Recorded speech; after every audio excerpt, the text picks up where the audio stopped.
Hello, everybody, and welcome to the season finale of your Bish Therapist podcast. I am your host, Melissa Reich, your Bish Therapist, a real life therapist serving hot takes and clinical interpretations on all things pop culture. So, for those of you who didn't see my most recent podcast or didn't listen to it, I made a little announcement that your Bish needs a break. I had started this podcast in, June of this year. And for those of you who want to listen to that podcast, you can find it anywhere you listen to podcasts. I, started this whole thing in June and I had no idea or expectations what this would turn into. And, I just decided that I needed a little break, so I am going to do seasons of your Bish Therapist. So what is going to happen is this is going to be the season finale episode, and my goodness, it is going to be a banger. I have 18 pages of notes, folks, so it's going to be a long one, so buckle up. So I'm really going to go out with a bang, and then my plan is to come back mid-January. So I'm going to take off December, first 2 weeks of January, and then come back in January and give you some fresh content. I also have some really cool plans to have some professionals on the show, some therapists who focus on eating disorders and sex addiction and things like that. So I am really excited about season 2. But for now, this is the season finale of season 1. And this will be, I believe, the 18th episode. So season 1, for those of you who are sad or you're going to miss your Bish, there are plenty of episodes to listen to on the podcast. I have all of the video up on my YouTube channel. So my YouTube channel is Your Bish Therapist. And you could also try searching Melissa Reich, but I think it's just under Your Bish Therapist. That's the name of the channel. Please follow my Instagram, Your Bish Therapist on Instagram. And please follow the podcast. Please like and subscribe to my YouTube. I would just greatly appreciate it. And for those of you who have enjoyed all these episodes, please head on over to wherever you listen to podcast and give a 5-star rating. I would greatly appreciate that. So today's episode, this is going to be so long. I mean, it might end up being like an hour and a half, 2 hours. I have no idea. I'm just going to talk until I can't talk anymore. Today's episode, I'm going to talk about the Twin Flames universe. Now, for those of you who didn't watch the Twin Flames on Netflix or on Amazon Prime, don't worry, because I sincerely have 18 pages of notes. So there's a lot of information that I took in for all of this. I watched Amazon Prime. So there was it's called Desperately Seeking Soulmate on Amazon Prime, about the Twin Flames universe. There's also, it's called Escaping Twin Flames on Netflix. Then there was a podcast on Wondery about Twin Flames. Then there were several articles. One was Inside the Always Online, All-Consuming World of Twin Flames Universe by Alice Hines, and that was released December 3rd, 2020. And now Alice Hines is a journalist who is featured in a lot of this information. So I'm going to talk a little bit about her. There's another article called This YouTube School Promised True Love. Students say they got exploited instead. That was a Vice article on February 5th, 2020.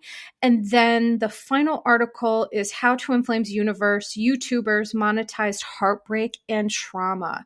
Vice article 11/9/2023. So that one was very recent. So I sincerely watched all the content, listened to all the content, wrote down all of it, and I'm going to synthesize it and share it here with you all.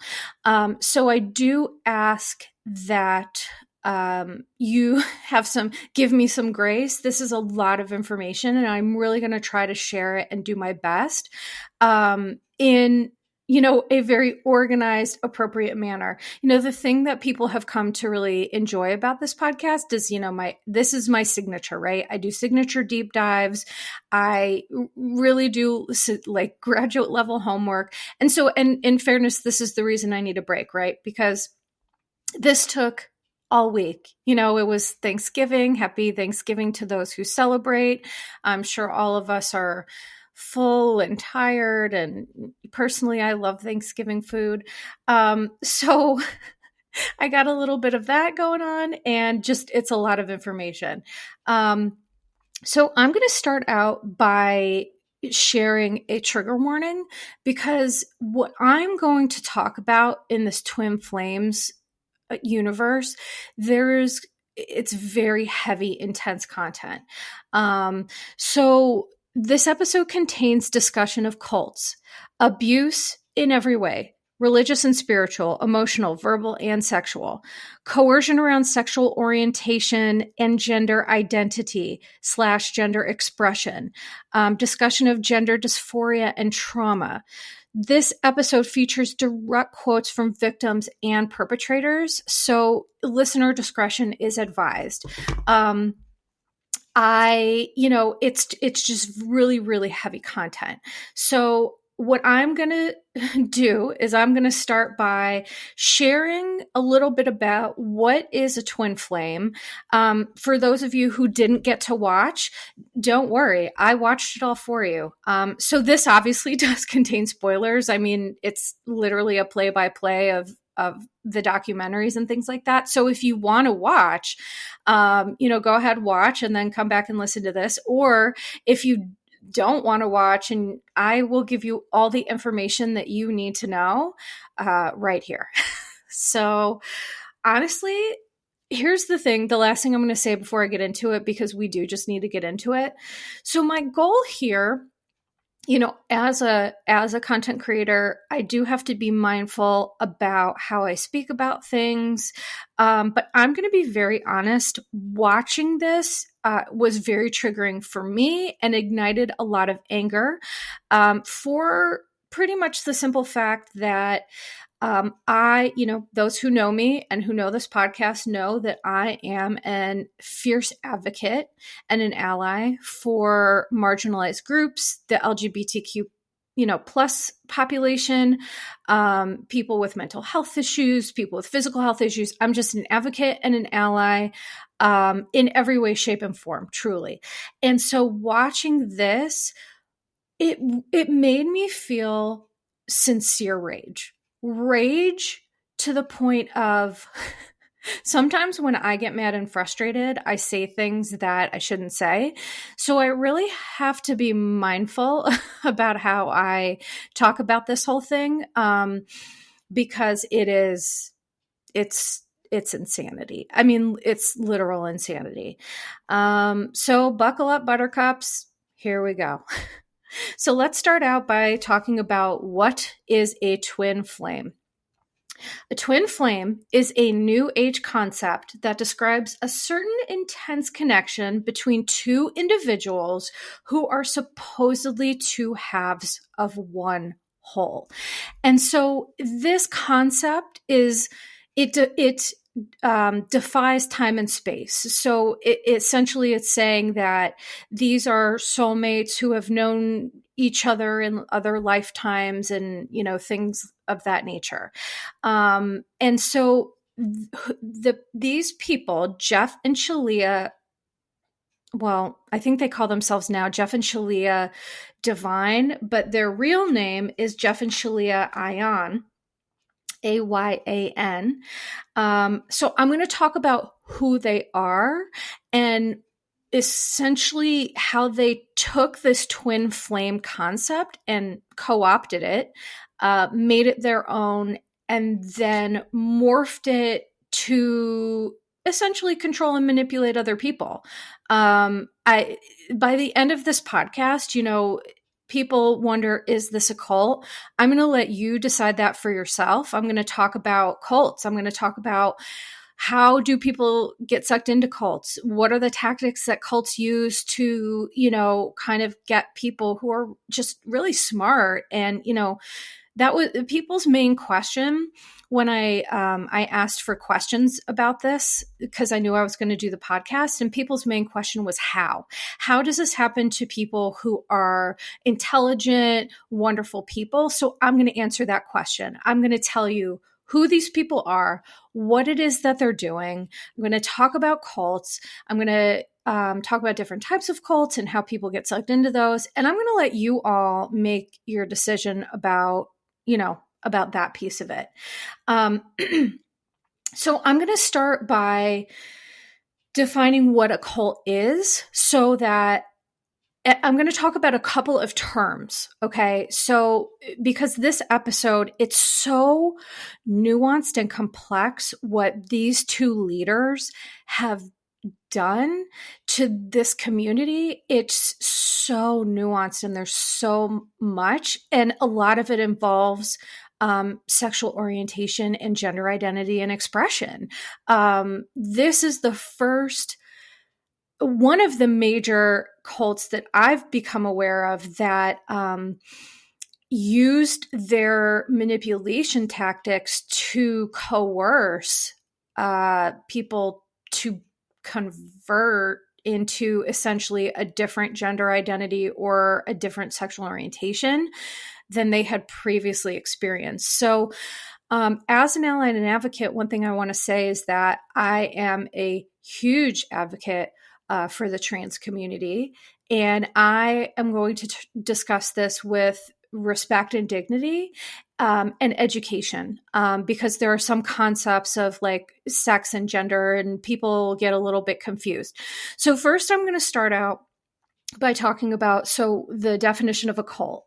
There's a couple definitions. So the first definition is it's a pejorative term for a small group of people led by a charismatic and self-appointed, that's important, always charismatic and self-appointed leader who excessively controls its members, requiring unwavering devotion to a set of beliefs and practices which are considered outside the norms of society. Okay.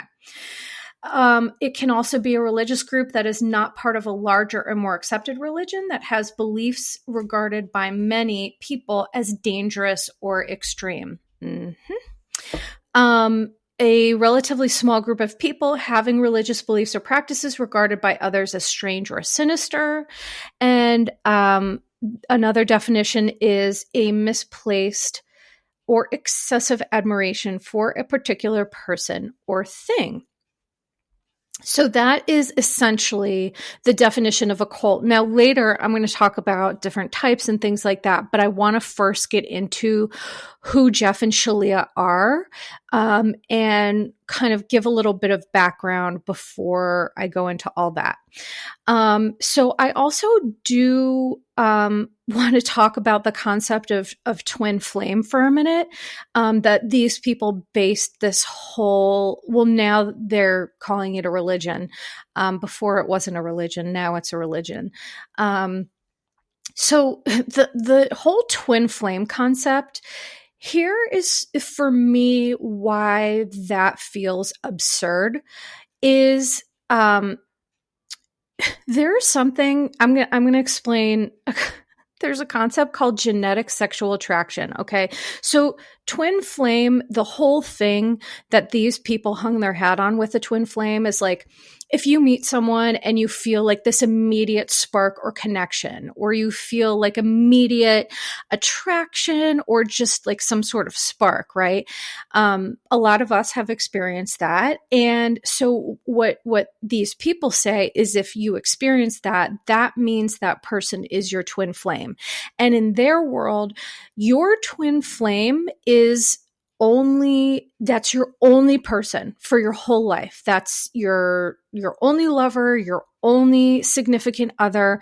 And here's why I feel this concept is just absurd. Okay. So there's something called genetic sexual attraction, which is a phenomenon of intense attraction between biological family members that can occur after relatives are united after a long period of separation. So this can affect family members separated at birth or in early childhood. There is a biological component to this where we become attracted to people who have our same genetic composition. And it's a very real thing. And so why do I share this? The point is that our brains do strange things sometimes, and we cannot trust and dive in headfirst to every initial impulse we have. That would be an absolute disaster. It just would. And, here's the thing. The terms twin flame and twin flame universe and twin flame. So Jeff and Shaleia use this term twin flame harmonious union. When you meet your twin flame and you're in this harmonious, happy union for the rest of your lives. Here's what I'm going to say about that. I've been with my husband for 22 going on 23 years. So ironically, I am in technically a harmonious twin flame union. And I think that the concept is absurd. It is absolutely absurd. Here's why. A relationship that has spanned multiple decades is not always harmonious. Conflict is a necessary part of relationships, whether people like it or not, to grow and to learn individually as a couple. Conflict looks different for all couples. I'm not talking about screaming, yelling, inappropriate. I'm talking about appropriate levels of conflict. So relationships are meant to have conflict. And so if someone is trying to promise you that you will find your one person and you're going to be happy forever, that is bullshit. It is complete bullshit. I love my husband and we are very happy, but I think it's just an absurd concept. A, and B, monogamy is not for everybody. For me and my husband, we love each other. I do believe we're soulmates. We're very happy. But monogamy is not for everybody. So, that's another piece. I feel there are going to be a lot of themes of heteronormative kind of ideals or things like that. So heteronormative meaning like, this is, what straight people do. This is how it is. There's a man and a woman and it's for, forever and all these things. And that's that's not always the case for folks. So let me start by talking about who are Jeff and Shaleia. Okay. So Jeff was born Jeff Ayan, again, Ayan. He was raised in a small town in Lapeer, Michigan. I'm also from the Midwest, and normally people from the Midwest are amazing, but they, really missed with this guy, with this Jeff.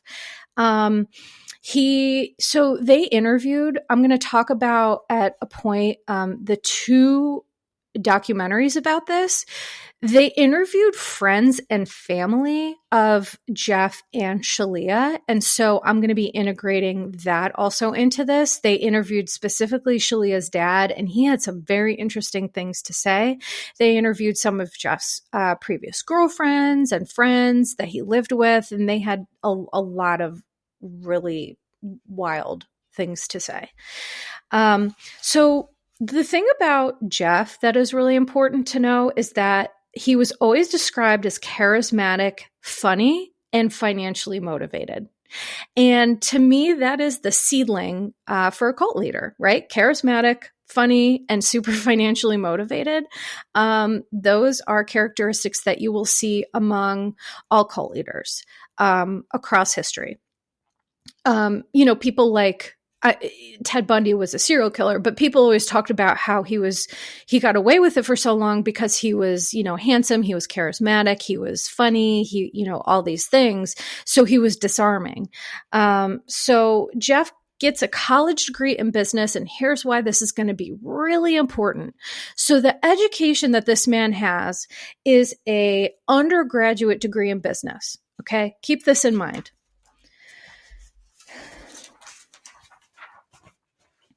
So he graduates business school and moves to Hawaii in 2002. And he starts a travel blog and life and career coaching. Okay, so Jeff is young, okay? He has no life experience, but he feels that he has so much to share despite having zero qualifications. Which tells me he always believed he knows more and better than other people, but he has nothing to back it up. That's this whole guy's shtick is I am this, this, and this, but no credentials, absolutely nothing to back it up. That's just seems like who this person was.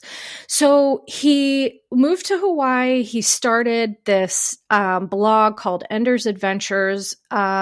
He joked about starting a cult. So the other thing that I need to add that unfortunately people listening to this and watching this you should watch the documentary, is they literally show all of this information that I got was from Jeff and Shaleia's own mouths, because they, like most other leaders, have thousands of hours of video that they taped and recorded, and that was the documentary. So the documentary, to be clear, it's not just previous members making claims. These two leaders are saying things and doing things that I can observe, and that is how I'm basing my my clinical interpretations. I'm not just first of all, believe victims. Okay. I believe these victims, they deserve respect and dignity. But my point is that if someone listens to this and says, well, you don't know, and these people, they're disgruntled. Nope. I watched it and I listened to it with my own eyes and my own ears. So all of this that I'm saying comes from my brain of watching them in these videos, because there are so many Twin Flames Universe videos. It's on YouTube. Just Google it. They have private Facebook group. They have all these other things. So it's wild. So he had to move back home to his parents' home after Hawaii because he was not successful. And there was some sort of issue between he and his parents, and he had to move out and stay with a friend. And I'm going to talk about that in just a second. This is what I'm about to say brings me so much rage, I cannot even tell you. So when he was living with a friend, so essentially he was homeless, living with a friend, trying to, get his grift to stick. And, he started a website that claimed that he could cure cancer. As a 2-time cancer survivor, the rage that incites in me, I honestly cannot even explain it. I cannot even express the rage.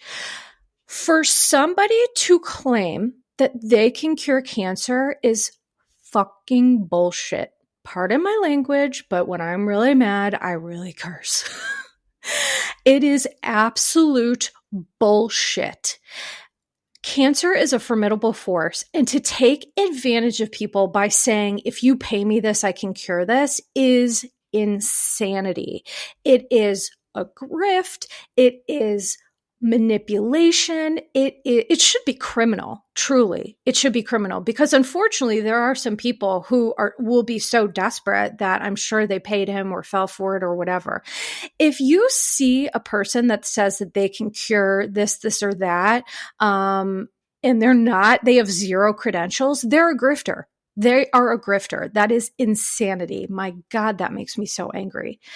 And the other interesting thing about him is he studied neuro-linguistic programming, which is a form of hypnosis, because this guy's whole life is just, how can I get rich? How can I get rich? How can I get rich?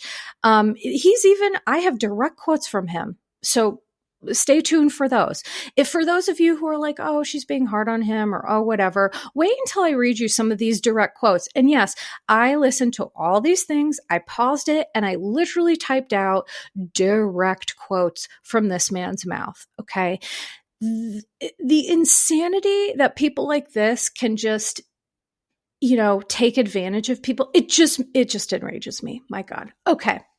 So let's move to his counterpart, Shaleia, who her real name is Megan Plant. She was born Megan Plant. She was raised Catholic. Parents divorced at 10. Mom died from cancer when she was 15. So here's what makes me crazy, number one. And number two, people are like, Shaleia's a victim. No, she's not. And I'll tell you why. Her mother died from cancer, and she is aligning herself to be with her twin flame, her partner, who is claiming that he is God and he can cure cancer. You're a grifter too, bro, because that is insane. Your mother dies of cancer and you're going to marry and like practice a grift with some guy who says he can cure these things. I mean, of course, here's the thing. They got smarter about it after these documentaries came out. They have closed their Facebook groups. They have deleted videos. But if you watch these documentaries, you will have access to all of these videos. Okay. So that is insanity. Her mother dies from cancer, and now she's with a man who's just, a con man. So when she met Jeff, she was looking, her dad talked about this. He was interviewed. She was looking for the other side of herself when she met Jeff. She taught him about the twin flame concept. He latched onto it, and they made it the center of their universe. Because let's not forget, up until this point, he had tried a couple of different things. Oh, and by the way, he had a couple of different names, like all good grifters and con men do.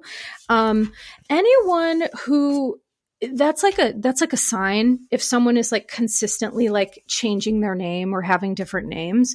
So Jeff Ayan, he has also been Jeffrey Ionethos, Ender Ionethos, Shafira Ionethos, and now Jeffrey Divine or whatever. And Shaleia's name came from a conscious meditation that helped her find her new name, because I guess Megan, doesn't sound very spiritual. And so, to me, that's a huge red flag. So you're spiritual, to be a spiritual leader, you need to have a different identity. Well, that's a real problem if you ask me. Okay. So now I'm going to share the origin story from them. So how it began. I'm going to share a little bit of some timelines of events. Okay. So here's what's wild. They talked about their origin story, and so literally here's how their relationship started, these very spiritual beings. Shaleia, okay, so she calls herself Shaleia, so I'm not going to weaponize that name. I didn't mean to do that on purpose. So I'm going to call them the names that they want to be called, despite the fact that I do not respect them at all. That's just, basic human decency. So Shaleia messaged Jeff, "You horny?" That's what she messaged him. This is how they met. Wow, what a love story. What a love story. You horny? Okay. And then as soon as they met, they began making videos together because they felt like they were soulmates, which, like, here's the thing about the internet is anyone can make a video about anything and say anything about anything. Okay. That somehow these videos, people started to latch onto them and they became very popular, which is, I'm going to talk about how that happened. But so in 2016, they married, and I think they had dated for 2 years. They moved to Michigan, where he started that website claiming he could cure cancer. Oh, and other health issues. Mm-hmm. So this was the precursor to Twin Flames Union. And then the timeline is in 2016, the Twin Flames Union Facebook group had about 70 people. And in 2020, the group led to 14,000. And currently it's at about 40,000 members, which is horrifying. And it also proves that the ignorant voices are the loudest. It's like, there are great content creators out there, myself included. And it's like, it does always seem to be this pattern of like, the ignorant voices just get like the most, and uneducated, they get the most attention. They get the most, I don't know. It's terrible. So like I said, the difference is now they're still recruiting people and recruiting. So by the way, if there's like a recruiting thing for your group, I mean, that also is a huge red flag to me. That doesn't make a lot of sense. If you're spiritual and everything is above board, why are you recruiting people?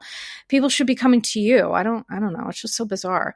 So now they're more careful. Their groups are private, no more public recordings, and they just learn. I believe that Jeff and Shaleia are so narcissistic that they just believed that whatever came out of their mouths, everybody would love. Everybody would love it. Everybody would support it. They literally never considered that people would think that they're cult leaders or, inappropriate, abusive, all these things.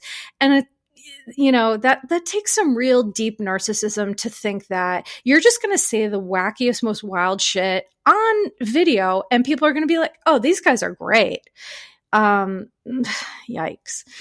So the other interesting thing that there was some, Jeff said there was a video snippet of him saying that in 2014, he found Shaleia living in a garage in Sedona and riding a bike to work.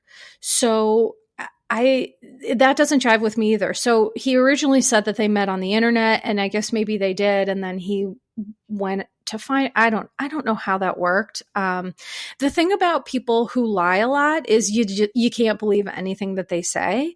So, for what that's worth. But he used that so as like, they would have these twin flame union meetings. Well, they eventually started calling it was a twin flame ascension school. Keep in mind too, people who are cult leaders or just really shady, they will use like spiritual nonsense words. Like they'll just mush them up all together to make something seem like really valid. So Twin Flame Ascension School, which just means nothing, but they started it in 2016, and so they got married, and the website that claimed to cure cancer wasn't making him enough money. So then he started this Twin Flame Ascension School, which, surprise, surprise, it was super expensive. And they have no credentials. There are no credentials of these people for doing the work that they're doing. I have credentials that I could do this, but I wouldn't because I'm not an abusive person who's trying to take advantage of people. So that's what I think is the most bizarre. So they had their first Twin Flame Ascension School meeting. So far, there have been 3 in-person meetups of this Twin Flame Ascension School. So the first one was December 30th of 2018 in New York City. And here's what's interesting. That Twin Flame meetup was originally, there were certain members of the group who I'm going to talk about in a bit who were getting together because the one major thing here that we're going to see continuously is that Jeff and Shaleia, they built this community and they use it to get other people, like to dig their claws into people, because this community is filled with wonderful folks who are just seekers and looking for things. And so a couple of members were going to New York to get together, and Jeff and Shaleia saw an opportunity to grift, and they did. So they kind of took over that, and they made it their first Twin Flame Ascension School meetup. Of course, they wanted to take the opportunity to charge people more money to make money. So they thought, okay, well, let's co-opt this meet and let's do this. Then July 27th, 2019, there was the second gathering of Twin Flames Union in Toronto. And then October 8th, 2021, there was a third in-person gathering of Twin Flames Union in Arizona. And so here's what's interesting. In that third in-person gathering in Arizona in 2021, Jeff brags a lot about material stuff, like all spiritual people do, like Mary Cosby, that spiritual leader who, is a grifter and just loves materialistic stuff and loves to be rude to people, which is why I can't watch Salt Lake City, because this also is Mary Cosby is like very similar. Which irritates the heck out of me. But so Jeff talked about in this in-person gathering, he says, I found Shaleia living in a garage in Sedona and riding a bike to work in 2014. And now she's decked out in Chanel. Ugh. And it's like, here's the other thing. If these leaders, if you're in a group, okay, and leaders of the group are like bragging about how your money that you're paying them is going towards like designer goods, you should have a feeling about that. That's insanity. Whatever. So that was kind of the timeline of that. Now let me get into some of their businesses and what exactly they had promised people, because it's a whole wild thing. Okay. Sorry, I have so many notes here. My God, flipping. Okay, so Jeff and Shaleia, with this whole twin flame thing, they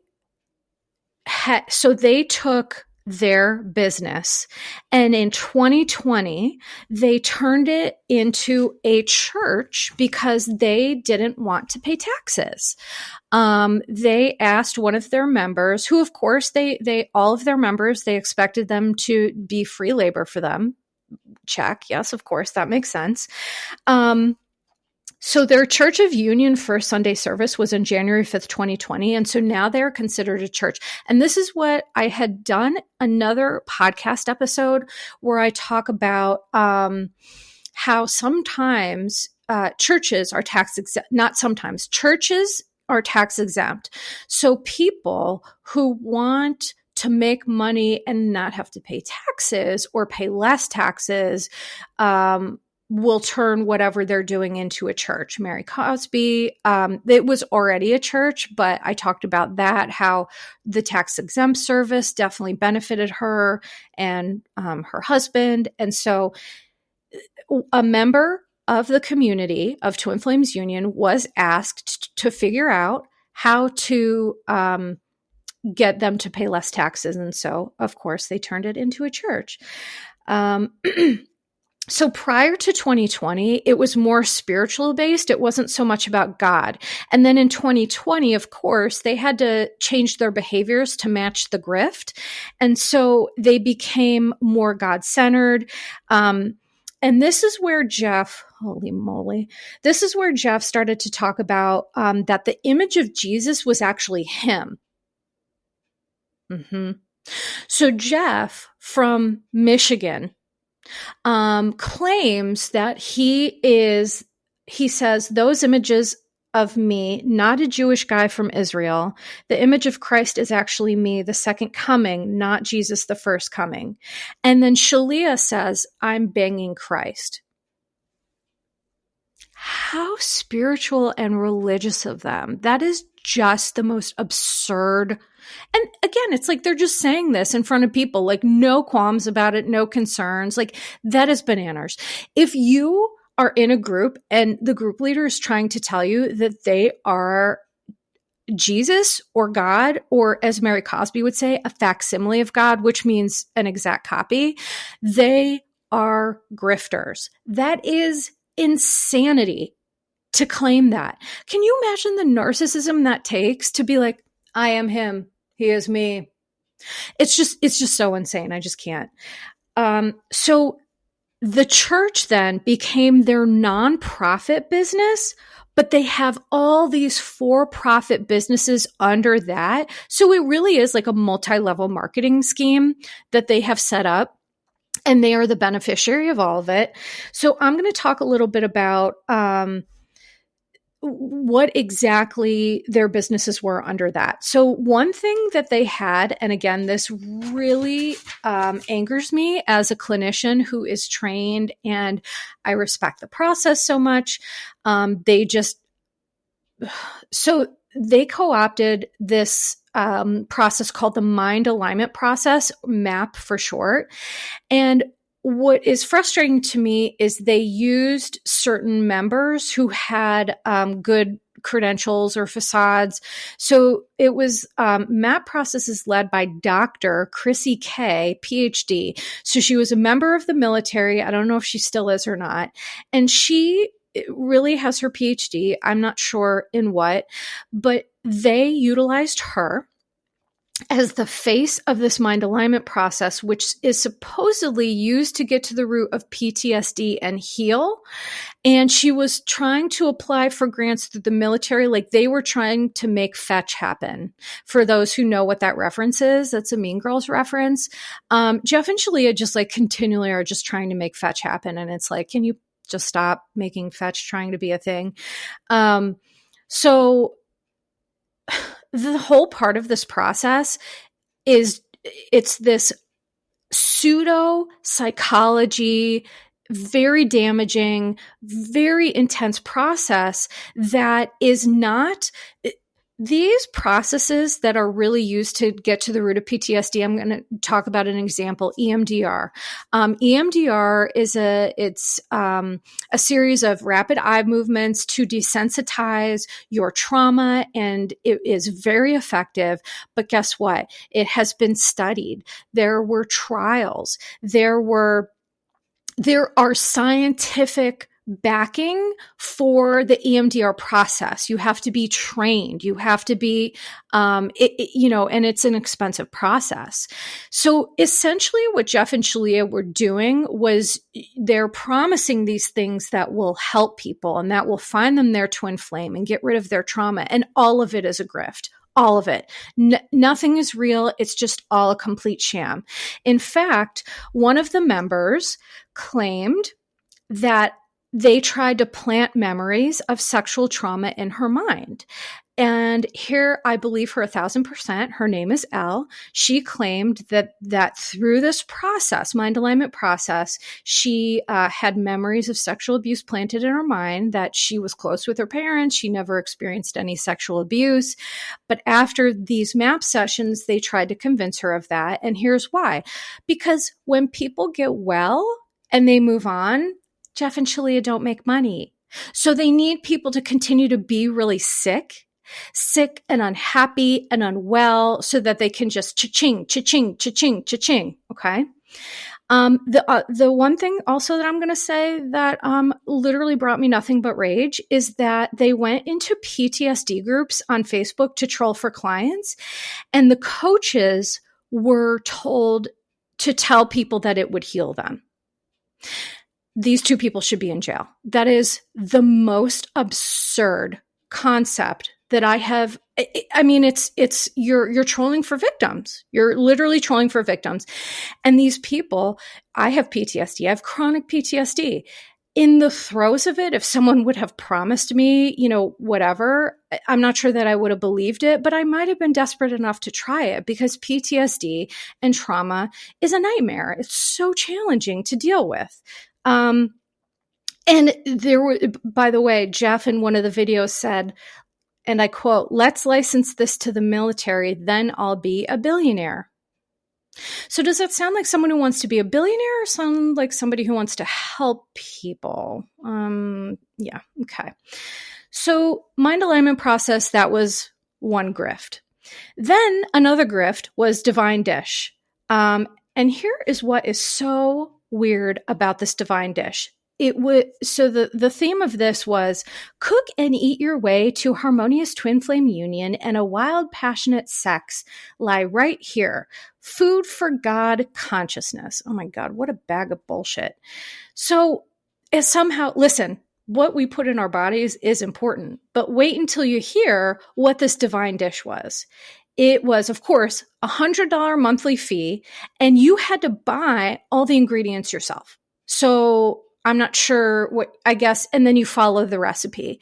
So you pay $100 for a month and you have to buy your own groceries, which is going to be, a couple $100, and then follow their recipes. So the $100 recipes that you're paying for was carb-based red meat. You have to eat all your food. And in pretty much all of the members, it led to rapid weight gain and health problems. This whole divine dish nonsense is literally meant to control people. It's like with livestock, you want to keep them fed, docile, and that is literally what they're doing to humans. And so I saw some of the dishes too. So first of all, the recipes, they were like wraps and sandwiches. So I don't know that you need to pay $100 for a recipe of how to make a sandwich, but it was disgusting. It was disgusting food. It looked disgusting. And here's the thing. You eat what you want, but red meat is like one of the things that is actually like proven to cause cancer. So again, it just really seems like they really wanted to keep their folks sick and unwell so that they could continue to, get money from them. I mean, that's period. That's it. And Jeff, in one video where he talked about this, by the way, he talks about how he says, and I quote, "I was afraid I wouldn't love her if she gained weight," talking about Shaleia. What a guy. I was afraid I wouldn't love her if she gained weight. Oh my God. And then he says, "But it's been great. It's been, I love her extra weight." It's just so, oh my God. It makes my brain hurt. It really does. And then they had other businesses like, of course, card readings, meditations, card readings. They had something called Divine Music, which I'm pretty sure Jeff didn't invent music. He's certainly not a musician, so I don't know. And Divine Gaming. Divine Gaming. I don't know. It's so funny. Okay. Oh, one of their other things. So after all of this, hold on, let me look if there was something else. No.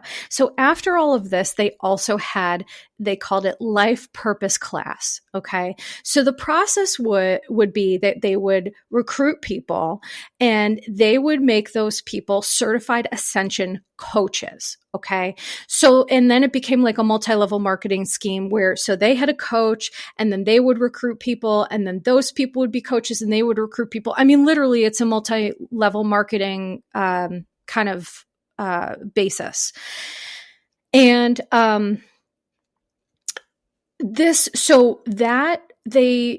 in my opinion, it looks like they got greedy and they were like, well, that's not enough now. We need to do these life purpose classes, which led to asking every single member to provide free labor.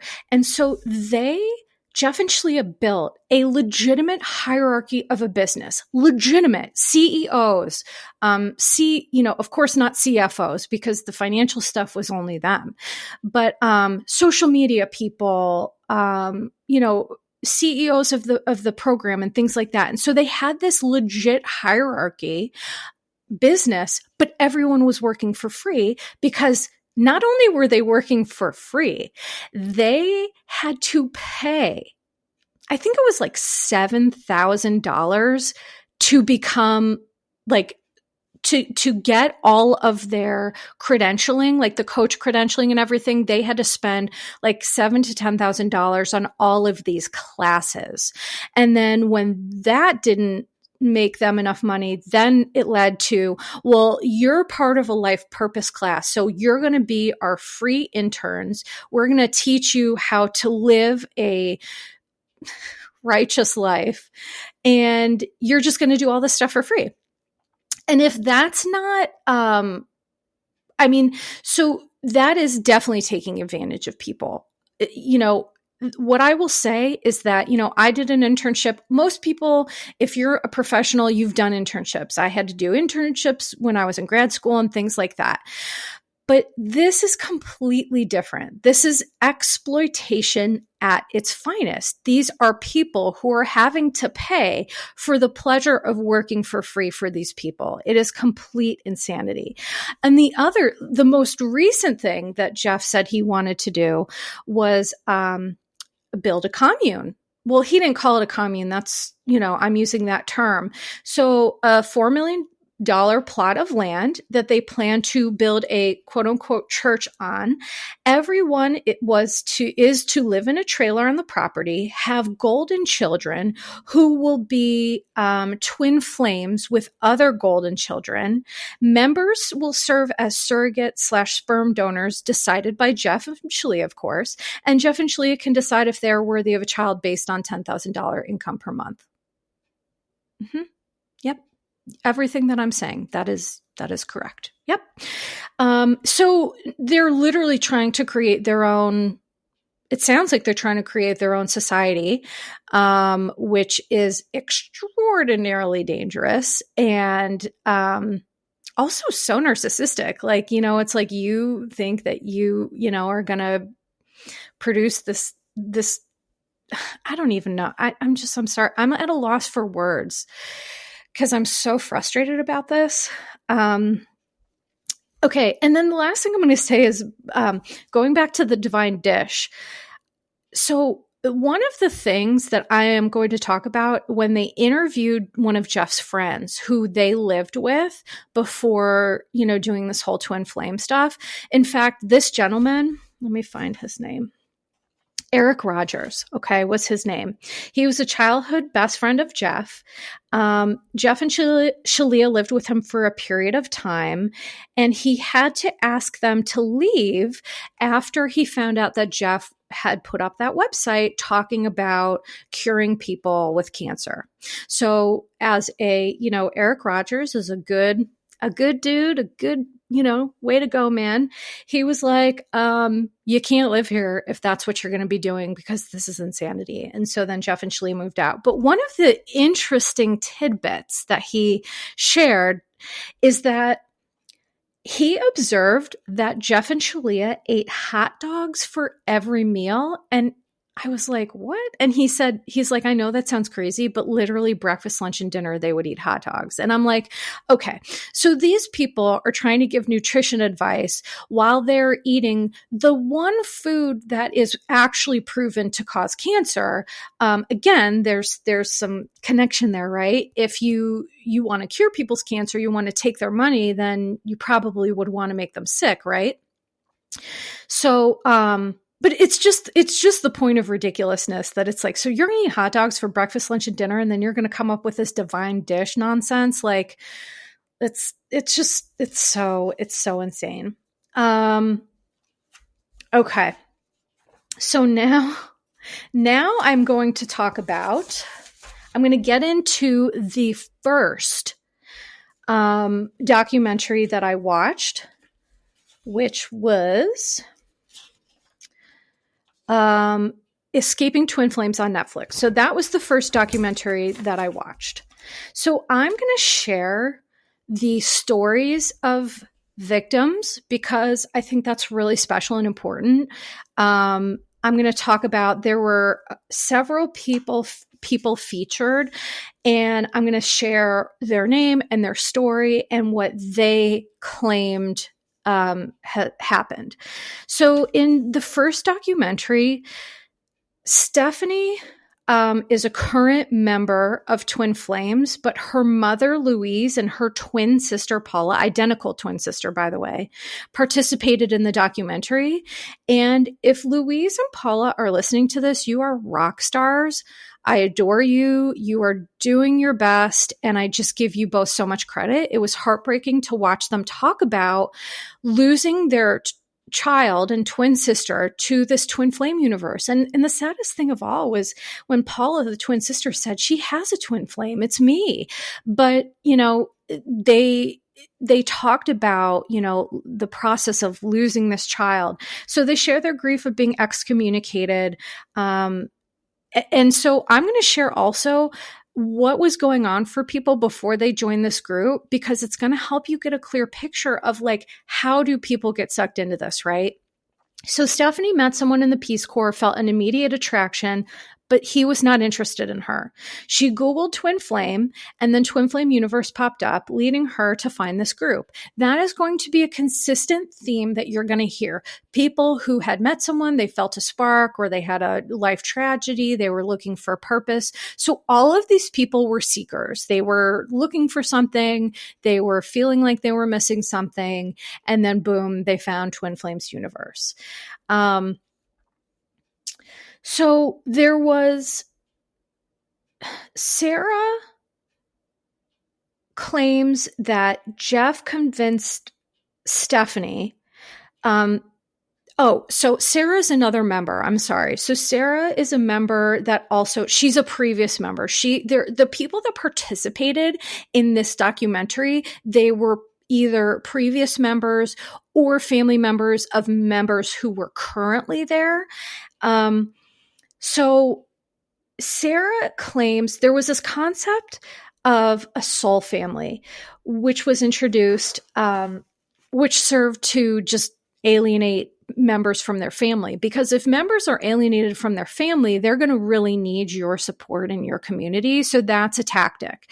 But Sarah claims that Jeff convinced Stephanie that she was being abused and encouraged her to send a goodbye letter to her family, which she did, and she never talked to them again, which is just sick and disgusting. Anyone who wants to alienate people from family, that's a red flag. As a therapist, I have worked with many people who have had family dysfunction and family issues, and some people needed to stop communicating with them. But guess what? That's never a me decision. As a therapist, I'm a guide. I'm a guide to help people figure out what they want and how to get there. And I am not somebody who decides that for them. If you are looking for someone who's saying, I know what's best for you and I'm going to decide this for you, like Jeff and Shaleia, run in the other direction. Nobody, and I mean nobody, knows what's best for you other than you. Doctors, spiritual leaders, whoever. We are the masters of our soul. We are perhaps master was not a good word. We are the only people who know us best, truly. So just, wanted to say that. So the letter was shared. The mother, Louise, and the twin sister, Paula, they shared the letter, and it was just full of brainwashed wording, So the other interesting thing is that Jeff sued Louise and a few other mothers for defamation, which was thrown out, I guess, due to a technicality. So that was kind of, Louise and Paula were in and out of this throughout the whole documentary. So that is kind of their story. So I'm going to go on to talk about a couple of other folks. So there was Keely and Colby. They were used as the face of Twin Flame Union because back in the day, they were the only people who was in a harmonious twin flame union, so to speak. So, and by the way, so Jeff and Shaleia, it first started out that they were the only people who could tell someone who was their twin flame. Yeah. So I guess Jeff and Shaleia God talks to them, or their crystals talk to them, or, that's, Shaleia did say that. She's like, my crystals speak to me, which is either some underlying issue or a grift. So you can decide on that. But so Keely and Colby were like the poster child for Twin Flames Union because they initially were like the only successful couple. And Jeff had claimed that he knew that they were twin flames. So Keely, here's the thing. She comes to this group After they break up, Keely and Colby break up, her world was rocked. She moved back to Massachusetts to seek answers. She Googled twin flame couples, and this is how she found Jeff and Shaleia. Okay, this is going to start to sound like a familiar thing. She said Jeff and Shaleia had all the answers, and she loved the big community. Classes cost $222 a month, which she didn't have, but it came with a promise and a guarantee. That's right, a guarantee that led her to continue despite financial restraint. So here's what the guarantee. Jeff and Shaleia guaranteed that you would find your twin flame. You would be in a harmonious twin flame union if you took all their classes. Isn't that convenient? And of course, they had no sliding scale based on income or anything like that. So the thing is that if someone is really trying to help somebody and someone is financially struggling, there should be avenues or ways to get around that. So as a therapist, if someone can't afford therapy, there are sliding scales that you can use based on income to adjust what they pay. Certainly Jeff and Shaleia did not, they did not abide by that. So Jeff claims that Colby was her twin flame. And so he said, you need to reach out to Colby. She did. And Jeff said that they had a spiritual power and were the only ones who could confirm the twin flame union. So he confirms this twin flame union. And based on literally what Jeff says about this twin flame union, she moves across the country from Massachusetts to Oregon and moves in with Colby. She says their job was to share their love story and highlight Twin Flames Union business on social media. Jeff and Shaleia start a GoFundMe campaign because Keely and Colby were the product of the work. And by the way, you're going to keep hearing this term, the work. The work is a nonsense term that is used by people who don't know what they're talking about, who just want to make it sound like something, but it's nothing. It's just this amorphous, it doesn't really mean anything. Anyway, but what's interesting is, so Keely and Colby, they did a GoFundMe for them, but Keely said that they were told exactly how to spend the money, like down to the curtains. So if someone is doing something nice for you, or they say that they're doing something nice for you, but it comes with strings, that's not help, that's manipulation. Okay? Let me be real clear about that. So they were made coaches, and they received $60 per session. And then initially, all the coaches got to keep the money. And then, of course, that changed. And then Jeff and Shaleia started taking 50%. Jeff and Shaleia flew Keely and Colby to the Twin Flame Ascension get-togethers. And so because they needed these two people to be the poster children for the Twin Flames harmonious union. And what really was happening is they saw an opportunity to gain power, control, and validation and make money off them. And they pounced. And that's what they did. It's getting a little dark in here. So Keely and Colby get engaged after 2 months, and she says, the community was counting on me. If we didn't get married, we are failing ourselves and our community who gave us money and have been invested in our success. Again, this is all manipulation and control tactics, because now she felt obligated. And, no, if someone gives you money or gives you a gift, you're not obligated to them. And if they say that you are, that's manipulation. So also something really wild is that Keely was the one who she claims that Jeff said to her, you are the CEO in face only, and you need to find us a way to pay less taxes. And then she helped them turn it into a church. Here's what's wild. So after cracks started to form, so for all these members who left, they talked about how they got out and how these cracks started to form. She was told to watch Nexium and The Vow and write an essay about how Jeff is not a cult leader. That is so crazy. That is so crazy. So he's like, watch these other cult shows and write an essay about how I'm not a cult leader. And here is what is so hilarious. Through watching that, that is how she started to realize that he probably was a cult leader. And I was like, oh my gosh. So it's like Jeff doesn't even seem particularly bright. That wasn't a good idea. But I mean, it was for Keely because it helped get her out. It helped, her extricate herself from this insanity. So the other thing about Keely is she had a sister, Marley, who unfortunately she got Marley sucked into this as well when Marley was 18 years old. And so Marley and Keely, here's another theme that you're going to see is a lot of these people who were searching for answers, they had traumatic childhood. So a lot of trauma and things like that. So Marley and Keely had, their mother was abusive, their father wasn't around. And so when she was 18, Keely was in this, and Keely literally thought, this is the greatest thing, let me get you in.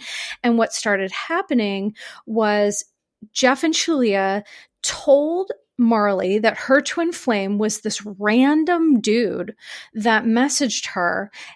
Jeff pushed her, and I watched this, by the way. They showed a video of Jeff pestering Marley about some guy who messaged her, and then Jeff, it was in one of these like twin flame like live meetups.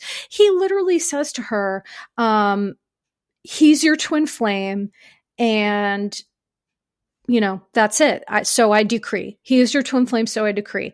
And she looks so uncomfortable. She starts crying, and he forces this girl to just say, yes, okay, fine, he's my twin flame. Marley said, I did not even like this person. He was creepy. She was pressured into saying this random guy that she didn't even like. She was pressured to move in with him, and she felt she didn't have a choice. We always have a choice, folks. And if there's something in your gut that's telling you it's not right, please walk in the other direction, or at least talk to somebody about it. Because it's not okay. So the thing about this is that they paired her up with a gentleman who had schizoaffective disorder. For those of you who don't know, schizoaffective disorder, it's like schizophrenia, but also difficulty. It's so hard to explain. It's difficulty like understanding cues, and it's like a kind of like a personality and like a mental health complicated issue all in one. And he also had drug and alcohol issues, which so many folks who do experience psychosis self-medicate with drugs and alcohol. It's very, very common if they're not being medically treated, of course. And of course, he had legal issues. He had criminal record because, people with untreated mental health issues, they do find themselves in some trouble sometimes. So, Marley says this was not a harmonious union. He was 11 years older. He had no job, criminal record, mental health problems. I had to say that I love him, and I didn't. And one thing that Jeff said, and I watched it and I heard it, was, this is your opportunity to prove the validity of our work. Well, if you need somebody else to prove that you're valid or your work is valid, that's a real red flag. That's a real problem. I'm just going to say that. So eventually, Keely, Colby, and Marley fled. They fled Utah, and they fled the twin flame universe. And Keely and Colby ended up getting divorced. And as a result, Marley and Keely don't speak any longer because they both suffered a lot of trauma. And Keely, the hardest thing about her was she realized that she became a perpetrator. And the thing that all cults will do is, as a power and control mechanism, they will take their followers and they will force them to become perpetrators, because it's then you're less likely to think what you're doing is wrong, what's happening is wrong, if you're a part of it. It's like a psychological concept. You're not going to be as likely to say this is a problem because now you're perpetrating the abuse. And so because Keely was used by Jeff and Shaleia to perpetrate abuse, now she and her sister have no relationship, which is just absolutely incredibly sad. there were a couple of other previous members who interviewed. One was Shanice, Arcelia, Arcelia. She was a member who was in both documentaries. And the reason her participation was important is she is a trans woman. And she realized that Jeff and Shaleia were using her to be the LGBTQIA plus poster child. And when Jeff and Shaleia started doing things like forced transitioning, which I am going to talk about, as a trans woman, she is like, this is heteronormative bullshit, and I am out, which thankfully she got out. So Sarah, a previous member, Stephanie was her coach. I talked about her before, but one of the really important things there that she talked about is she said that Jeff and Shaleia said that if your family members were not supporting you on your twin flame journey, it was quote unquote an energy leak, another nonsense term, meaning it was leaking your life force away. And in order to be with your twin flame, you had to plug that leak. So this is just fancy nonsense language to get your members alienated from their family so you can pounce on them. That's essentially what that is. Another member, Victoria, she talked about, so she talked about how one of Jeff and Shaleia's only moves, like only actual exercises that they had people do, and this is how they got control of people. It was called the mirror exercise. Let's see here. So the mirror exercise in Jeff and Shaleia's world, it was where you have to identify the upset. Okay, change all the nouns and pronouns to point to yourself, and then love yourself. That's nonsense. That is absolute freaking nonsense. So essentially what this would be like is Bob is upset with me. And then you would, okay, well now you have to mirror that. I am upset with me and I need to love myself. That's essentially what it is. And that's gaslighting, because the fact of the matter is, if I just love myself more, they were teaching people, if you love yourself more, then your twin flame will love you more. And everything can be solved by inner work. Everything, medical issues, relationship issues, employment issues, spiritual issues, everything can be solved by this inner work, which is complete crap. And it's gaslighting, because here's the thing. We lack control. Let me be really clear. We can only control ourselves. We can control how we feel, how we react, and how we behave. And not even we can't control how we feel, but when we feel something, we can control what we do with that. So this is just like gaslighting at its finest. It's blaming those who are struggling for not working hard enough or trying hard enough. And they're the reason that they're failing, right? So this is part of getting people breaking down their self to get them to stay in this group. So what Victoria talked about was, I spent a lot of my life feeling I was to blame for a lot of my issues already. So when she started doing the mirror exercise, she believed she was doing something good for herself. But in reality, the mirror exercise is meant to tear apart yourself, to tear apart your sense of self, to tear apart your individuality and autonomy. That is really what it is doing. Victoria was told to keep an eye on members who were excommunicated, and files were kept about what these members who left were doing. She was a watchdog to protect the community, which there were 310 names on that list, by the way. When members left, you could not speak to members. And this reminds me of Scientology. I forget what they call it, but it's like, when someone leaves Scientology, you're not like allowed to talk to them anymore. There's a term for it. I just can't remember what it is. I'm blanking. And, that's also a huge red flag. If you're like in a group, but like if you leave, it's like, well, you're done. That's super sick and unhealthy. Sarah Berman was an investigative journalist. She is one of the journalists who participated in this documentary, but she also wrote one of the articles that I told you about.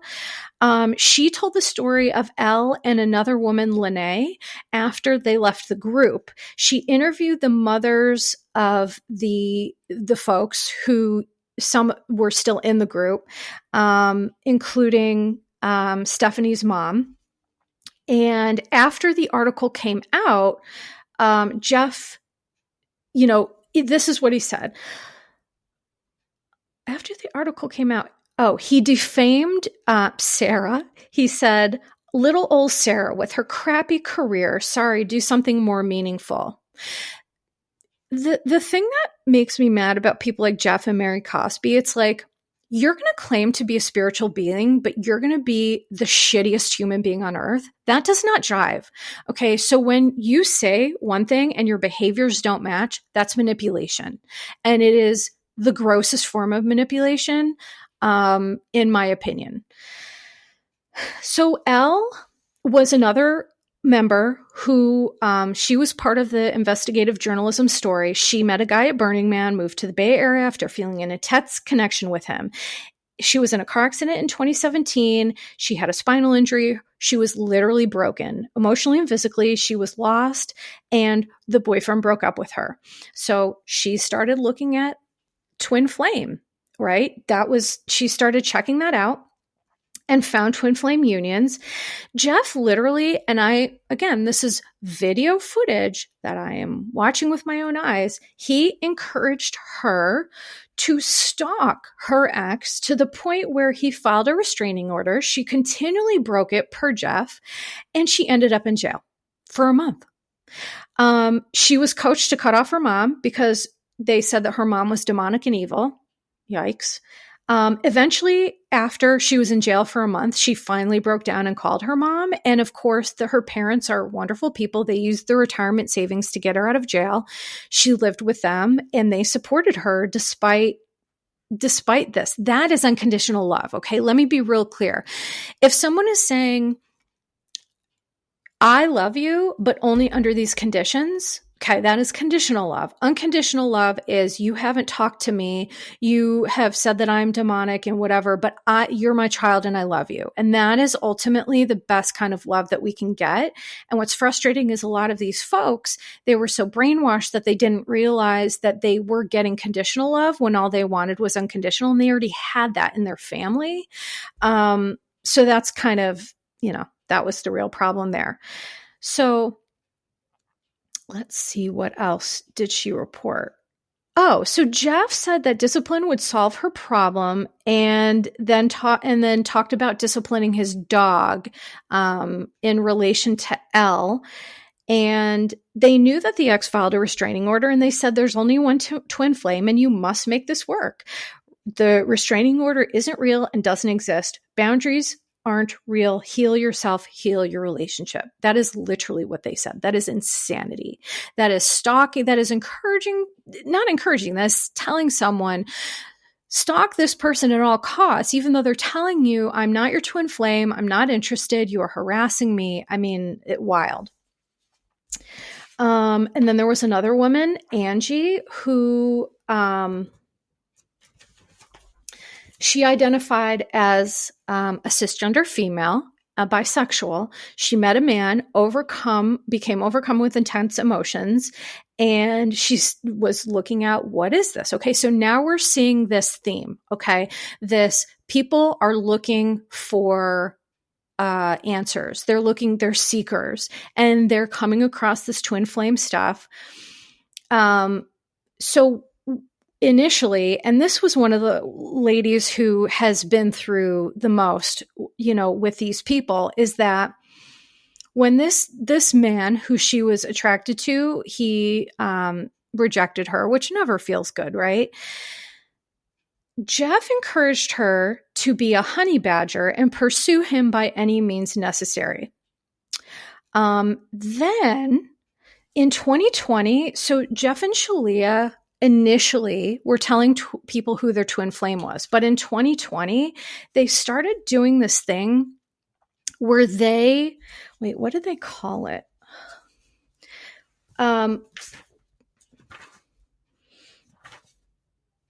Here it is.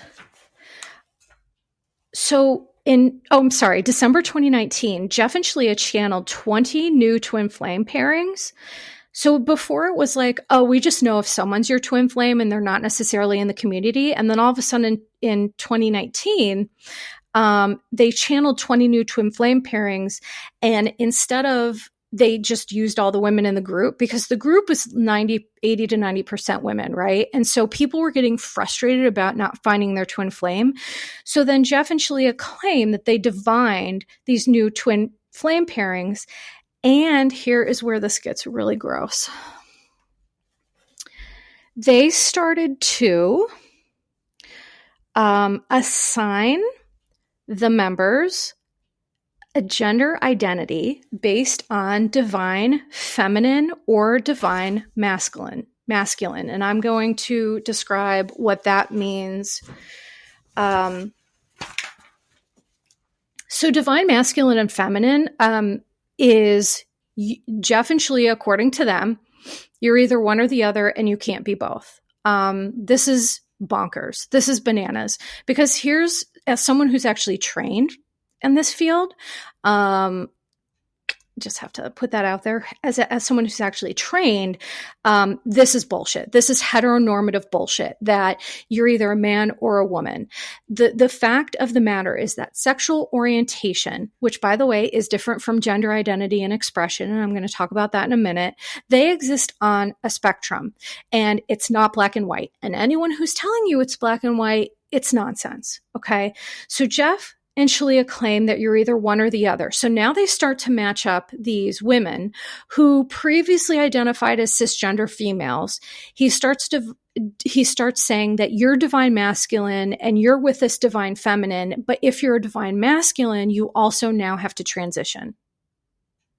Right. I'm sincerely speechless about that. So essentially, this turned into,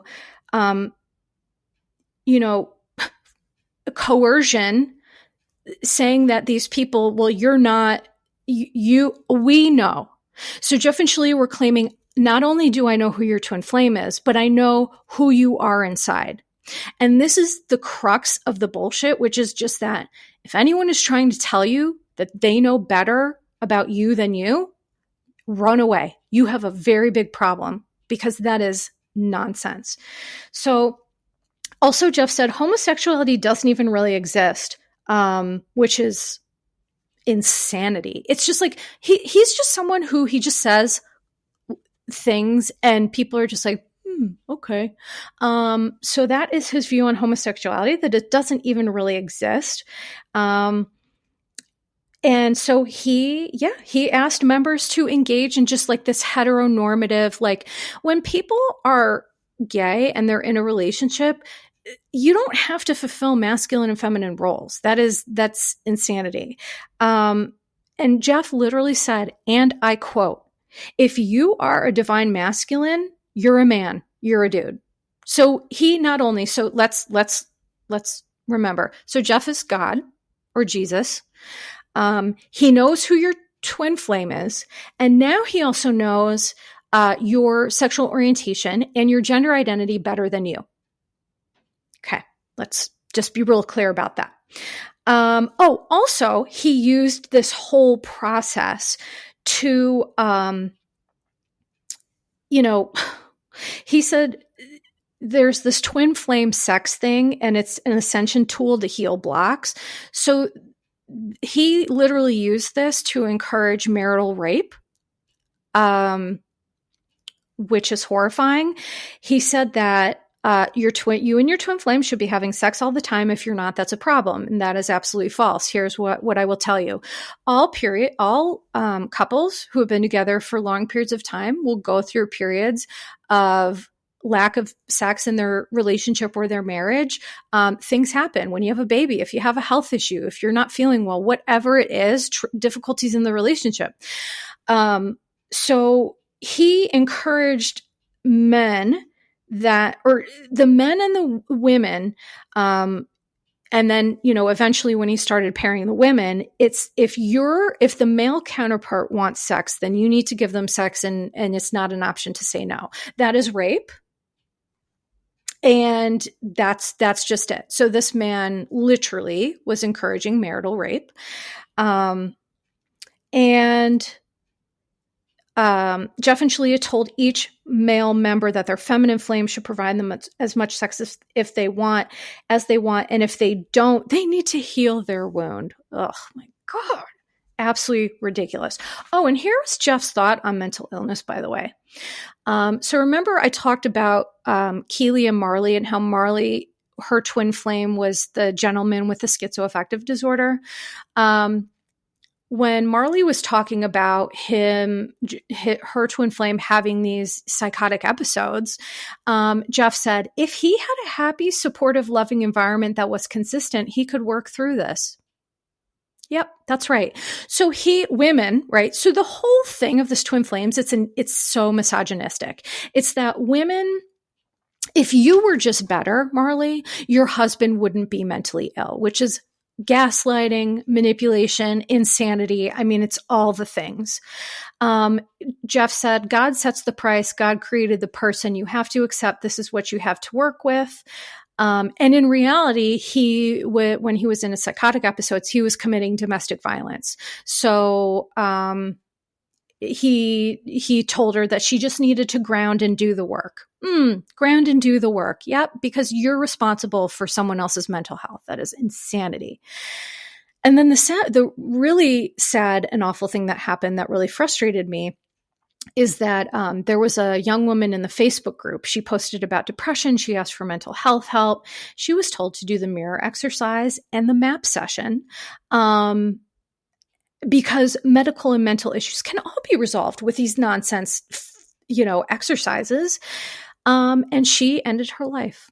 And in my opinion, I think Jeff and Shaleia should be charged with murder. Because if someone is reaching out for mental health help and you're telling them that you're not doing enough work and you just need to do this, this, and this, they are responsible. They are responsible, and they should be held responsible. There have been some police investigations into this, by the way, which I'm going to talk about in just a minute. Absolutely unbelievable. So essentially, they get these people to decide that now that they're getting paired, that they need to change their sexual orientation, gender identity, etc.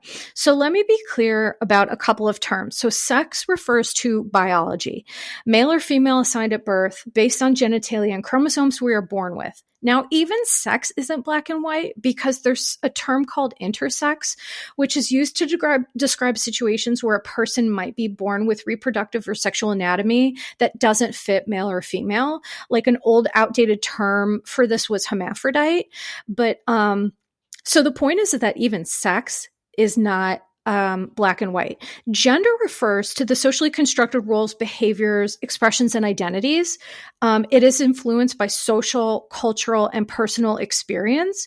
So cisgender is when someone identifies in a way that corresponds to how they were born. So I identify as a cisgender female. I was born female. I identify as cisgender. Gender dysphoria is a sense of unease due to mismatch. So if you're born with female genitalia, but you feel like you're not a woman, that creates a dysphoria around your gender identity. That creates depression and sadness. It create mental health issues. And all of this stuff that happens, it's due to epigenetics. It is genes and environment. Gender identity is how you feel inside. Okay. How you express gender through physical appearance and behaviors. We're born this way, essentially, as Gaga said. Lady Gaga. Love that song. Born this way. Okay. So just to be clear on those issues. So what Jeff and Shaleia started doing was taking members and encouraging them to transition. And some of them did. And some of them went through top surgery, and some of them, it took hormones, and all these things based on what Jeff and Shaleia told them they were. And so this is why this topic gets really tricky, because transgender folks are so misunderstood and so, I feel, misrepresented that people are going to look at this and say, well, see, being trans isn't, whatever critics of this will say. But it's so important to me to have people understand that in a cult, your sense of self and identification can become so twisted that you can literally change everything about yourself based on what these people are saying. Okay, so let me look here because we're at an hour and a half already. My God. Okay, let me talk a little bit about Alice Hines for a minute. She was the journalist from Vanity Fair who interviewed former members and highlighted the abuses. So she was interviewed for the Amazon show, and she was on the podcast about the twin flames. She was on one of the podcasts. So here's what was really interesting about Alice Hines. She contacted Jeff and Shaleia and she interviewed them. In 2020, during the teeth of the pandemic, she went to their home in Michigan, and we saw the whole thing. On the documentary. They showed off their house. They showed off their pool. They just bragged about Porsches and this and that. And, here's what's ironic.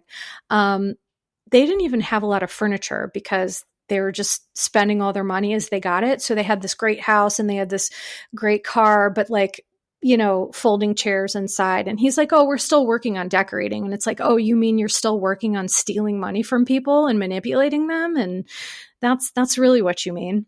Well, he didn't steal money. I'm going to say that. He manipulated people into giving it away, but that's still terrible. This is where Shaleia, so they bought like $20,000 worth of these giant crystals. And she said that one crystal is masculine and one is feminine, of course. I do not understand what Jeff and Shaleia's obsession with male and female is. Like, I don't get that. That is definitely something that's very interesting to me, why they are so obsessed with that. And she said that the crystal sends her messages from the other side. Ugh, okay. Alice acknowledged that she admitted that Jeff is very disarming. And she said that if you're insecure or unsure of yourself, she totally understands how it could lead to manipulation. When she went to their house, she found students living in their basement. And one of the people living in their basement was one of the gentlemen who was coerced into transitioning, and paired with a woman who was a cisgender female, but she identified as straight. But, Jeff and Shaleia said, this is what you're doing. So this is what she did. Now, she eventually, Brianna, her mother and her aunts participated in this documentary. And what I'm happy to report is that she is now home safely, recovering, and her family went to every length to get her out. And when she reached out to them and she said, I need to come home. And they said, come on, welcome you with open arms. And so now she is home processing all of this trauma that she was exposed to. So the other interesting thing about this, when you see Alice Hines go to their house, she confronted Jeff and Shaleia about, she said, I interviewed several members who were pressured to change their gender identity. Oh, and their pronouns, of course. Per the coaches and Jeff and Shaleia. And some of the previous members, by the way, who were out, they all confirm this. And I can tell you something is that if one person's saying something, that's fine. But if 40 people are saying it, that's, of course, Jeff and Shaleia were like, Jeff gets angry and he says, oh, you're being misled, Alice. And Jeff says, I'm not evil. That's not the truth if someone looks carefully. So here's the thing. Jeff, I hope he listens to this, by the way. I hope he really does. He's never going to say, yep, you know what? I know I'm not doing the right thing. Like, no cult leader is ever going to be like, yeah, you know what? You're right. I really should look at that. No, that's not how it's going to go. And after the article, Jeff sent this email and like pages long and published a 7,000 word article trashing Alice and the media, and he claimed to be deceived. Oh, give me a break. And, I don't know about you, but if someone says something about me that's not true, I publish 7,000 word essays about how it's not true. That's just, yuck. Okay. Oh, let me talk about, so William Plant was Shaleia's father. He claims that she is a willing participant and plays victim well, that she's complicit. And he says, I've seen numerous examples of how manipulative she was in the family. He got a letter 4 years ago that he said was, quote, a diatribe of hatred. He said, I treat her like she's dead because I can't live with what she's doing. And he acknowledged the victims. So, okay. So moving on to other members. So there was the most significant, I mentioned Brianna before, her mother, Lynn, and her aunts, rock stars. If you're listening to this, please reach out. You all are amazing. Katrina and Anne, there was some really egregious, stuff here that, so Katrina and Anne, they're both cisgender female and they were gay and they didn't want to come out. They ended up in, hetero relationships. And when they found Twin Flames, Jeff told them that they were Twin Flames and wanted them to help build the coaching program. He used them to start the coaching program, MLM format. And so Jeff eventually pressured Anne to transition to become a male and to change her name to Dan. Jeff yells at her, again, this is all in the documentary, I say you're a man inside. I know a pissed off man when I see one, and it's you. Yep, that's right.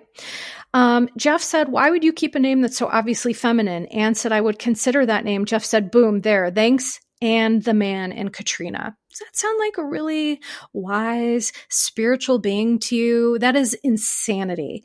And so when they both, of course, they were both uncomfortable because Anne identified as a woman and not a man. And once they stopped complying, Jeff sent verbally abusive texts, which were pictured, by the way, in the episode. I saw them with my own eyes, and they were verbally abusive. When they didn't comply and submit, he blocked them and cut them out of the community. He shut their business down overnight.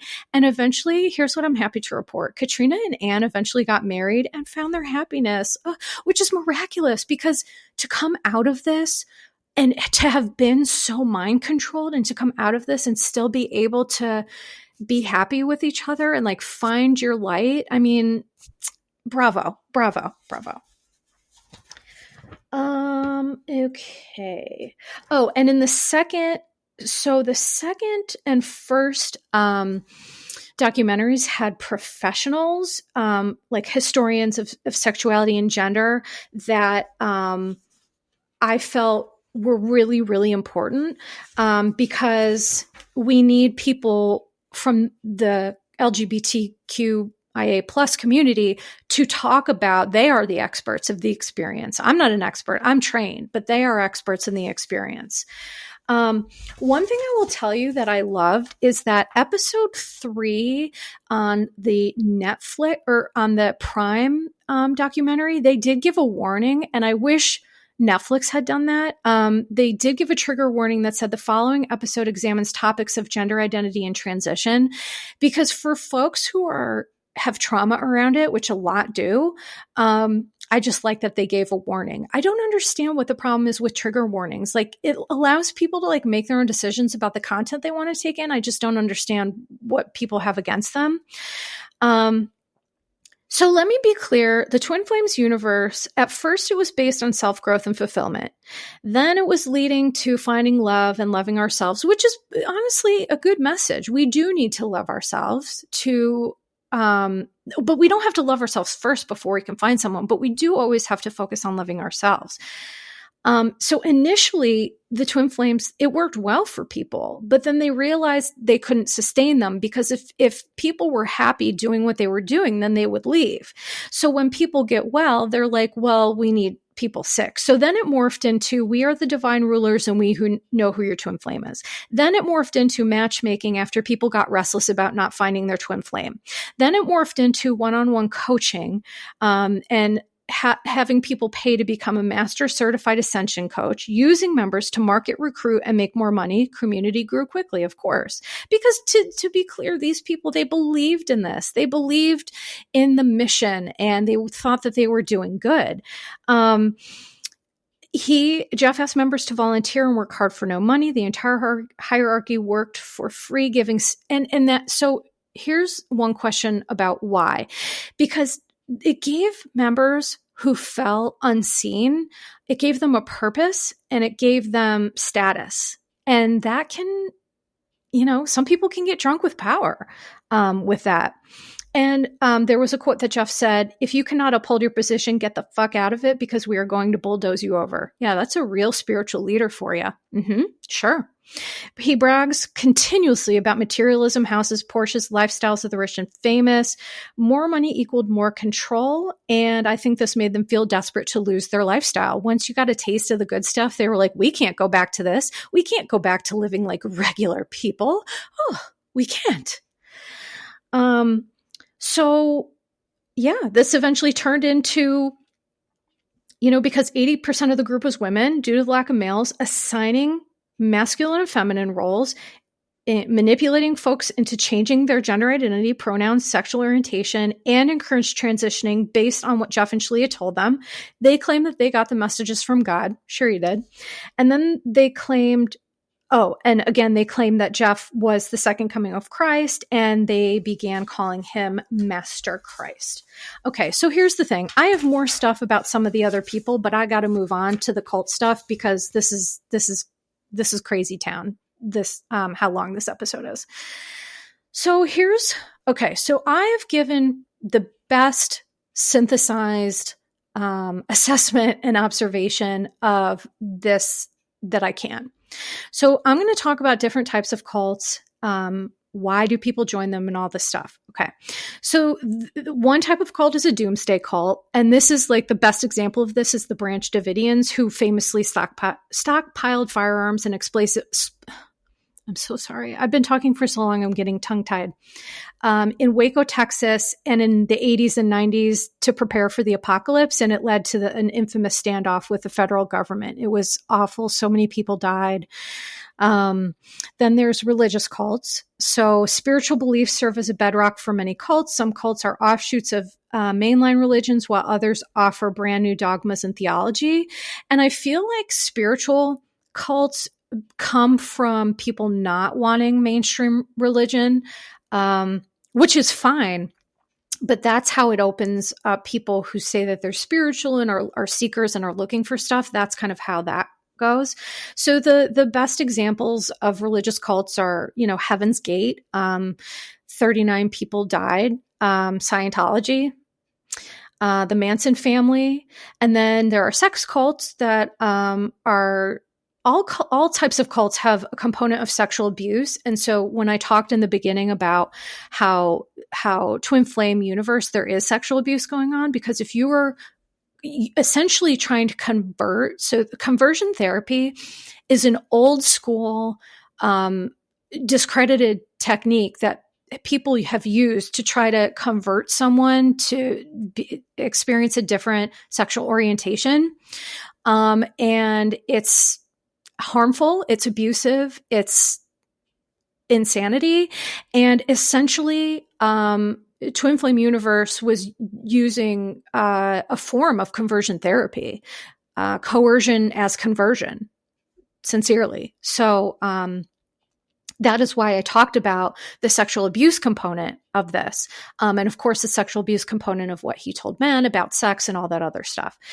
So all types of cults have a component of sexual abuse, but some focus on sex as one of their primary functions. So the best example of this is the Nexium cult, there's a ton of stuff on Nexium on Netflix and things like that. And this one in particular just encouraged rampant sexual abuse and group members and things like that. Now, according to Cult Education Institute, there are specific warning signs to look out for when considering whether a group might be a cult. So here are 10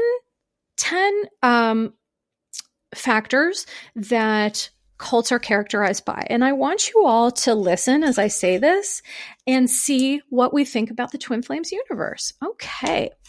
Number 1, absolute authoritarianism without accountability. Check. Twin Flames, check. Zero tolerance for criticism or questions. Ooh, double check. Jeff, when people would question him, he'd be like, you don't know more than God, meaning me. You don't know more than God, and how dare you question me?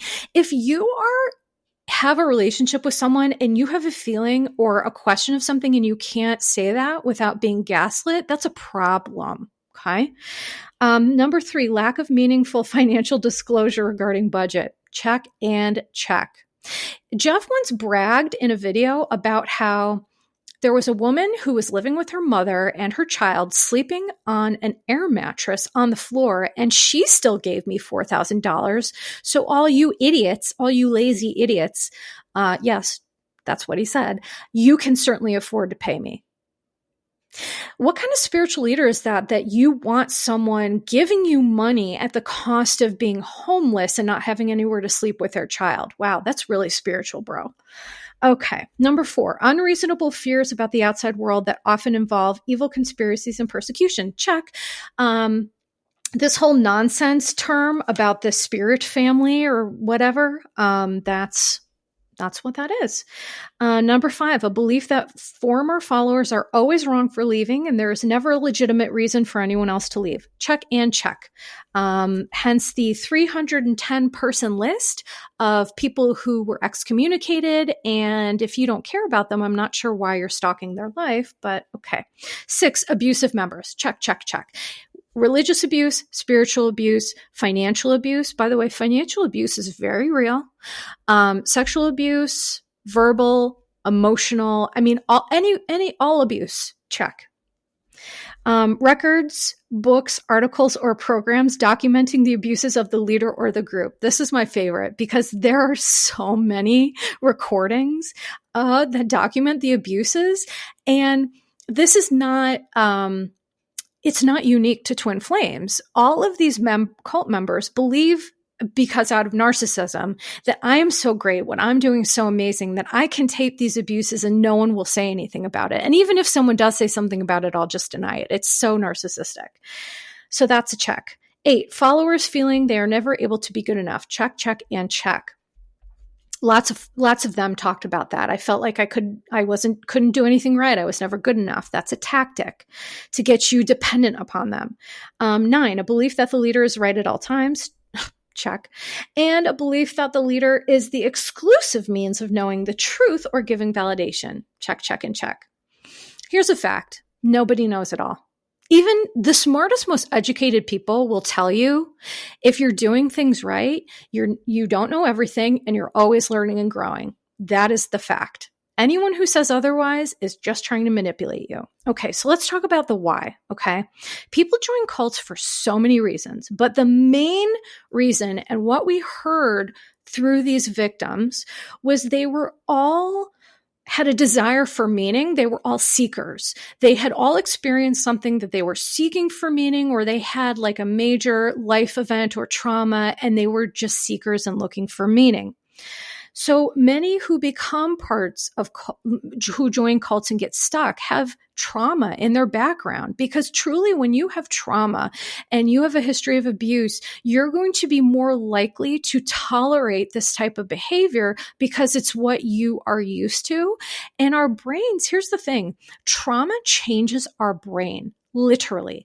So we have neural pathways that are deep because of trauma, and it takes actively changing those to kind of get out of that. But if people are seeking and they're not healed and they're seeking help from the wrong people, that's how people get sucked into cults. Former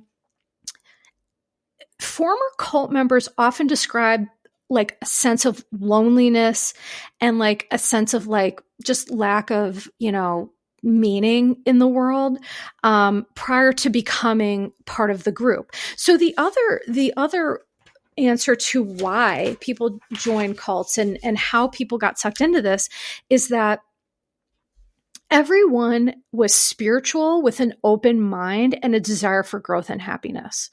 But the biggest thing is everyone was in pain and feeling really isolated and feeling confused, vulnerable, looking for love and meaning, and they were desperate for a better life. There was something that was said in the documentary that feeling of loneliness is a pandemic. And I feel that, unfortunately, that's true, number one. And number two, after the pandemic, I think their numbers grew and grew and grew because the pandemic for people, especially even me, it created this sense of loneliness and isolation. And that's why people seek out religion and spirituality. They're looking for a community. And the one thing that Jeff and Shaleia provide is a huge community of people. And although they, I believe, are their behaviors are predatory, there are good people in the community. And so they use those good people to get other good people sucked in. And then they're like, imagine how hard that would be if you're in a community and then all of a sudden you're like, I'm not sure if this is good, but you're going to lose your whole world. You're going to lose your job. You're going to lose your community. You're going to lose your friends. You're going to lose everything you have worked for and known. I don't know many people who would be like, yeah, you know what? I'm going to blow up my whole life and I'm going to take this somewhere else. That is a hard process to get out of. So they know what they're doing when they're integrating these people into the community. They know what they're doing. So other people vouched for the process. They use coercion, spiritual manipulation, and humor. Jeff used a lot of humor to say crazy shit to maintain power and control. And the other thing that Jeff and Shaleia do is love bombing. Love bombing can be done outside of romantic relationships. So early in videos, they would just love bomb these clients or these people or these followers or whatever they called them.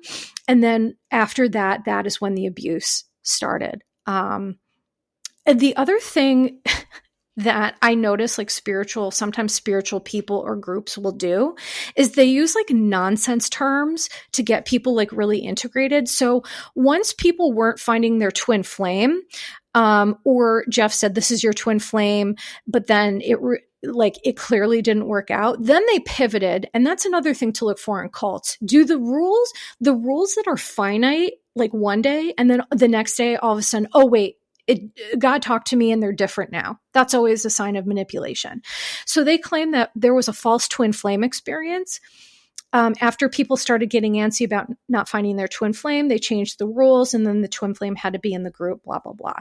And so again, the mirror exercise is the main method of exploitation that they used. Now, here's the thing. We must always identify our role in things, but the twin flame universe tells people that you are responsible for other people's behaviors, and that is absolutely not true. We are never responsible for somebody else's behavior. Never. No, not. Nope. Oh, and the other nonsense term that they used was soul family. And so this was used to alienate people from their family, and that your twin flame is your only lover. And that's the other thing. It's like people can have close relationships, people that they love multiple times throughout their lives. To tell people that there's only one, and if you like, that creates desperation, right? So it's like, well, you only have this one person and you better go get them. Like they created that frenzy for people that like, if this person doesn't love you, like, well, you don't have your twin flame. That is insanity. So here's the fact of the matter. The idea that there's only one person for us forever is absurd. As I said, monogamy is not for everybody, and our brains are tricky. We can have feelings for people who aren't good for us. How many people has that happened to? Or we can fall in love in a relationship can just be unsustainable. Sometimes love is not enough. So I cannot state this enough that concept is insanity. Anyone who claims to know it all is lying. Reframed domestic violence as divine masculinity, or reframing sexual abuse as a divine masculinity or whatever, that's abuse. That's insane. Gender identity, expression, and sexual orientation exist on a spectrum. None of these concepts are black or white, and no one other than you knows. Please remember that no one other than you knows. Even folks who come to therapy to explore gender identity, which I've worked with many folks, I am not telling them. I am guiding them. I am helping them sift through their thoughts and and sharing observations. I am not the one directing it. Okay. Relationships cannot always be harmonious. Like I said, conflict is a necessary part. And here's the thing with cults, and why I'm concerned about this, and why maybe I'll continue to talk about this, is that the world is a scary place right now. I think we can all agree on that. The world is scary. There's a lot of wars and fighting and lots of scary stuff. Okay. And when people feel the world is scary, they are vulnerable. And when that happens, people turn to religion and spirituality.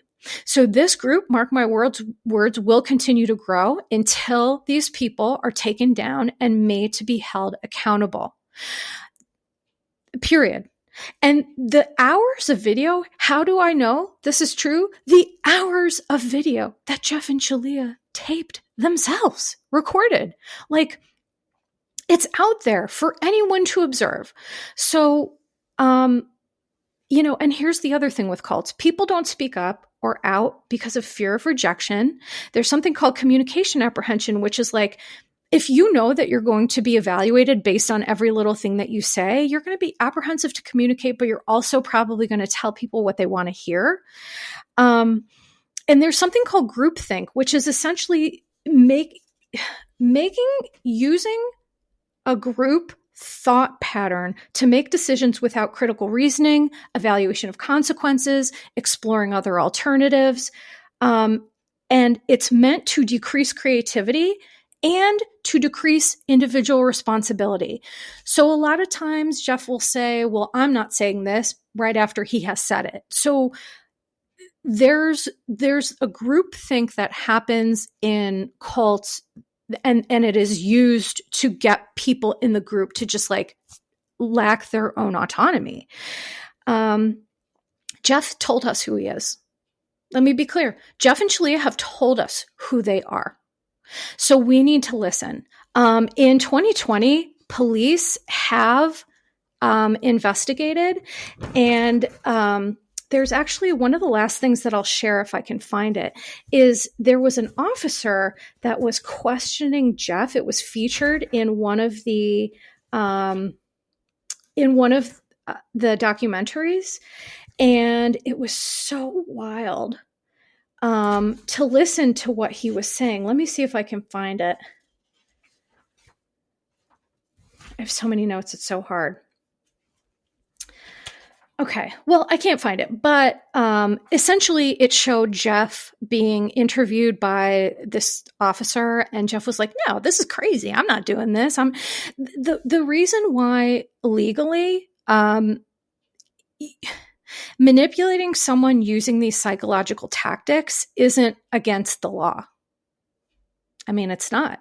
So cults get away with stuff like this because there's not a lot of evidence. There's not a lot of, you can't catch them on a lot of stuff. So I just hope that through discussing this all today, I maybe have helped somebody. If you're in a group and any of this resonated with you, please listen to that. I believe that we all know what is best for us in our gut. It's, do we listen to that or not? And sometimes if we listen to that or not, it's determined by a lot of factors, including trauma and mental health issues and needing to belong and all of these things. So I got to wrap this up because this has been a 2-hour podcast and I am tired. So for now, this is going to be it for me. Season finale in the can of season 1 of your Bish Therapist podcast. I will be popping on to record some podcasts prior to the holidays to talk about how to cope and manage mental health and being around family and all those things. I will be back in January. I will be back with more amazing content, some professionals, thank you so much for everyone who has gotten through this and listened to it and who has supported me. Please like, subscribe, and follow Your Bitch Therapist on Instagram, on YouTube, and anywhere you listen to podcasts. Please go ahead and follow me there. I hope you all have an amazing holiday, whatever it is you celebrate, Hanukkah, Christmas, Kwanzaa, whatever it is. I wish you all nothing but the best. I will miss you. I will take every minute I can to rest and take care of myself so that I can be back with a vengeance in January. Thank you all so very much for listening, and I look forward to seeing you in January. Disclaimer: posts are not intended to diagnose, treat, or provide medical advice. Your Bitch Therapist is for entertainment and informational purposes only. The podcast My Opinions posts are my own and are not associated with past or present employers, any organizations, Bravo TV, Greyheart Productions, or any other television network. The information on YBT Podcast and on its social media is provided for general informational purposes only and is not intended to diagnose or treat. Please do not act or refrain from acting based on anything you read, see, or hear on YBT Podcast or associated social media. Communicating with YBT via email and or social media does not form a therapeutic alliance. Melissa, operator of YBT, is unable to provide any therapeutic advice, treatment, or feedback.